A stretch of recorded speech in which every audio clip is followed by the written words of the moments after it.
Kwento ko sa inyo ang isang comedy family film na pinamagatang The Princess Diaries.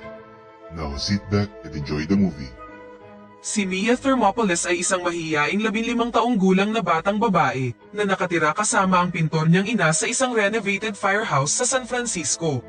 Siya ay socially conscious at nahihirapang makahanap ng mga kaibigan.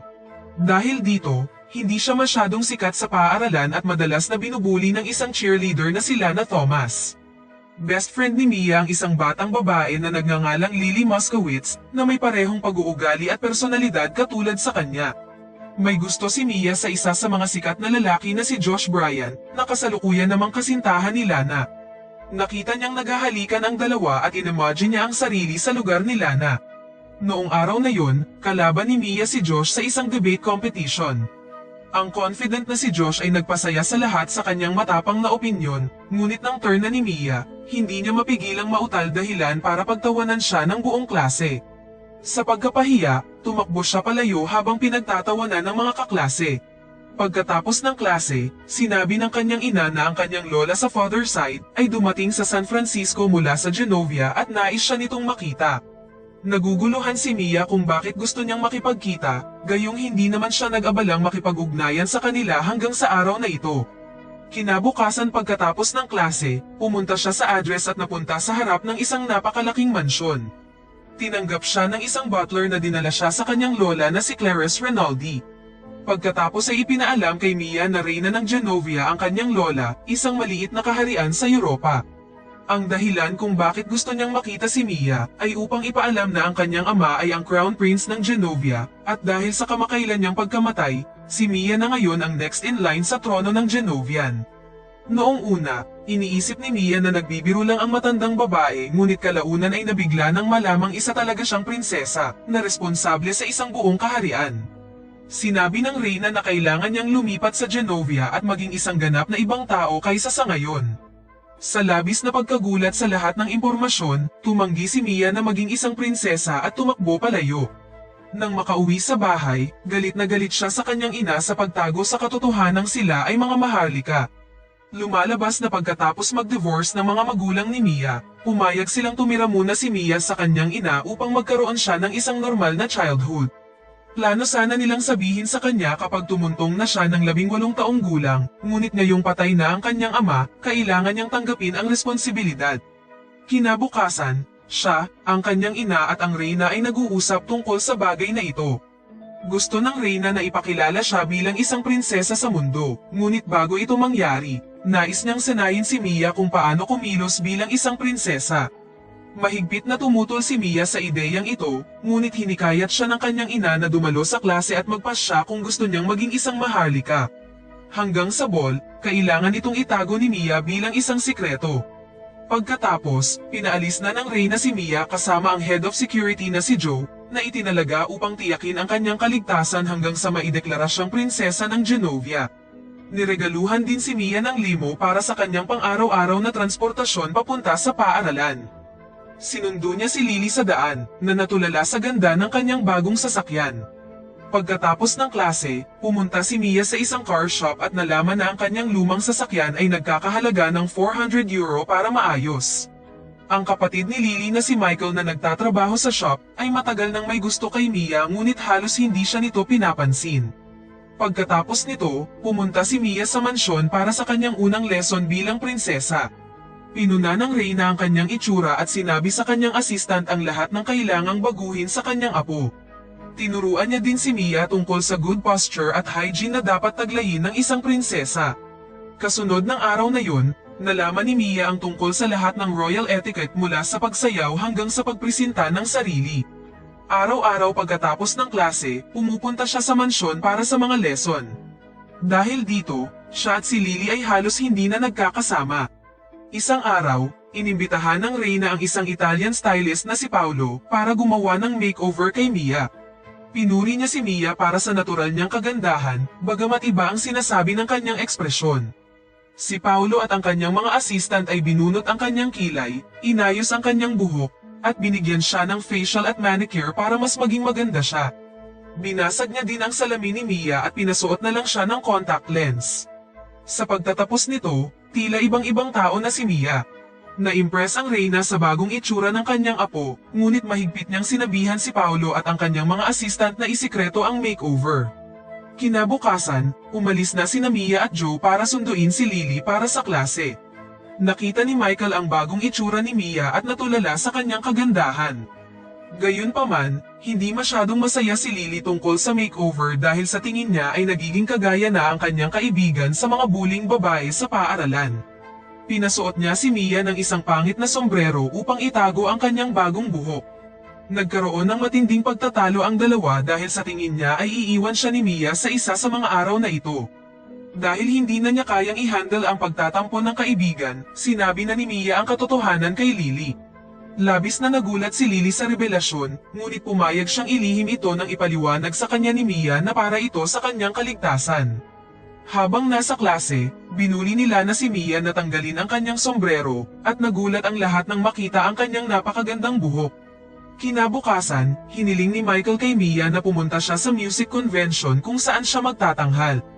Nangako si Mia na pupunta siya ngunit hindi niya ito masyadong pinagtuunan ng pansin. Pagdating sa paaralan, dinagsa siya ng mga reporter na nagtanong sa kanya ng ilang katanungan tungkol sa pagiging isang prinsesa. Naniniwala siyang sinabi ito ni Lily sa lahat, ngunit iginiit ni Lily na hindi siya ang may gawa nito. Nang hindi na makontrol ang sitwasyon, pumunta na ang Reyna sa paaralan. Doon, nalaman nila na ang stylist na si Paolo ang nagsabi sa media tungkol kay Mia. Kinabukasan, nagdaos ang Reyna ng royal dinner party kung saan ipinakilala niya si Mia sa ilang high-ranking royals mula sa buong mundo. Naging maayos ang hapunan hanggang sa hindi sinasadyang nasindihan ni Mia ang manggas ng isang bisita at nailagay ang kanyang braso sa balde ng yelo. Habang sinusubukan niyang kunin ito, natapilok ang server at natumba sa sahig, dahilan para tumilapon ang mga prutas sa mga bisita. Nakaupo ang Reyna habang hawak-hawak ang kanyang ulo dahil sa isang disastrous na dinner party, ngunit tinawanan lang ito ng mga bisita. Sa sunod na training season, taliwas sa hula ni Mia, hindi sa kanya nagalit ang Reyna. Sa katunayan, kinansela niya ang lahat ng kanyang mga meeting upang makasama ang kanyang apo. Magkasama silang pumunta sa arcade at nagkaroon ng masayang oras. Nilaro ng Reyna ang lahat ng paboritong laro ni Mia, nagpakuha ng litrato sa photo booth at sinubukan ang kanyang paboritong corn dog. Sa kanilang pag-uwi, nagmamaneho si Mia ngunit habang sinusubukang umakyat sa isang slope, biglang hindi gumana ang preno ng sasakyan. Bumangga ang sasakyan sa sikat na cable car ng San Francisco na maraming sakay na mga tao. Huhulihin na sana ng pulisya si Mia ngunit ginamit ng Reyna ang kanyang galing sa pagsalita upang hikayatin ang mga opisyal na palayain sila. Pagtatapos ng engkwentro, tumawag pa ng police car ang opisyal para ihatid na pauwi ang dalawang maharlika. Humanga si Mia sa husay ng kanyang lola at tinawag siyang pinakamahusay na Reyna. Nang pumasok siya sa paaralan kinabukasan, pinaligiran siya ng mga batang humihingi ng autograph sa kanya. Sanay siyang hindi nakikita, ngunit siya na ngayon ang buong usapan sa paaralan. Maging si Lana ay nagpanggap na kaibigan si Mia sa isang reporter upang makakuha din ng atensyon. Ang matagal na niyang crush na si Josh ay niyaya siya sa isang beach party sa Sabado at pumayag namang pumunta si Mia. Pagkatapos ay humingi siya ng paumanhin kay Michael dahil hindi siya nakapunta sa music convention at halatang nasaktan siya sa pagpili ni Mia sa karibal niyang si Josh. Kinagabihan, ipinaalam ng ina ni Mia na hindi siya nagustuhan ni Josh bago niya nalaman na isa siyang prinsesa, ngunit hindi pinansin ni Mia ang komento. Naging maayos ang beach party sa unang ilang oras hanggang sa dumating ang mga reporter sa party para hanapin si Mia. Dahil dito, siya at si Josh ay nagtago sa isang barong-barong. Sinubukan niyang halikan si Mia ngunit umatras ang dalaga dahil sa tingin niya ay hindi ito tama. Nang lumabas sila, pilit siyang hinalikan ni Josh para bigyan ng mapag-uusapan ang media. Kasunod nito, si Lana at ang kanyang mga kaibigan ay nilinlang si Mia na magpalit ng damit sa isang tent at inimbitahan ang mga paparazzi. Kinuhanan nila ng mga larawan ang prinsesa na nakatapis lamang ng tuwalya na siguradong mapupunta sa headline. Kinabukasan, nang makauwi na sa bahay, ang napahiyang si Mia ay umiyak sa bisig ng kanyang ina. Sa sumunod na araw, ang mga hindi kaaya-ayang larawan ay lumabas na sa balita at meron itong mga mapangahas na headline na labis na ikinagalit ng Reyna. Humingi ng paumanhin si Mia sa kanyang naging aksyon at inamin na hindi siya karapat-dapat na maging isang prinsesa. Gayunpaman, inimbitahan pa rin siya ng Reyna sa ball at sinabihan siyang dalhin ang sinumang kaibigang gusto niya, maliban kay Josh. Pagkaalis ni Mia, ipinaunawa ni Joe sa Reyna na si Mia ay isang teenager at kanyang apo bago siya naging isang prinsesa. Sumang-ayon ang dalawa sa katotohanang handa na si Mia na gampanan ang responsibilidad na maging pinuno ng kanilang bansa nang makita kung paano niya tinanggap ang kritisismo at tumugon ng naaayon.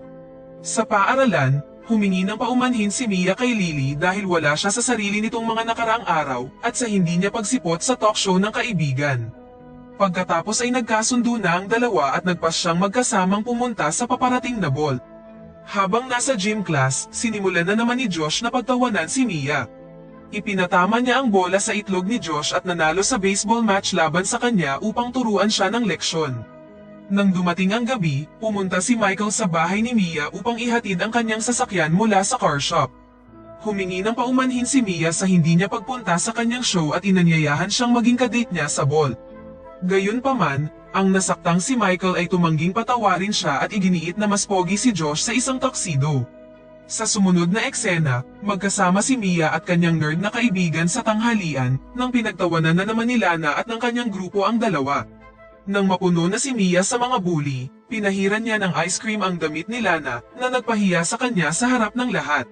Kalaunan sa araw na yun, humingi ng paumanhin ang Reyna sa pagiging malupit sa kanya at hiniling na magbigay siya ng talumpati upang i-announce ang kanyang title sa mga tao mamayang gabi sa ball. Iniabot niya din kay Mia ang isang diary na gustong ibigay sa kanya ng kanyang ama para sa kanyang ika-16 na kaarawan. Pagkatapos umalis ng Reyna, nagpas siyang tumakas si Mia papuntang Colorado, dahil sa takot na baka madismaya lang ang Reyna at ang mga tao sa kanyang talumpati. Tila napakabigat ng responsibilidad para sa kanya, kaya nagpa siya siyang gawin ang pinakamadaling paraan. Pagkatapos mag-impake ng mga gamit, binasa niya ang isang liham na iniwan sa kanya ng kanyang ama. Sa liham, ipinaliwanag niya ang kahalagahan ng katapangan para sa isang maharlika at sinabi niya rin na mahal niya si Mia at ang kanyang ina. Nang maantig sa mga salitang ito, nagbago ang isip ni Mia at nagpas siyang pumunta na sa ball. Dahil sinabi niya sa lahat na mag-isa lang siyang pupunta sa ball, kinailangan niyang magmaneho habang bumubuhos ang ulan. Sa kanyang kamalasan, nasira pa ang sasakyan sa daan.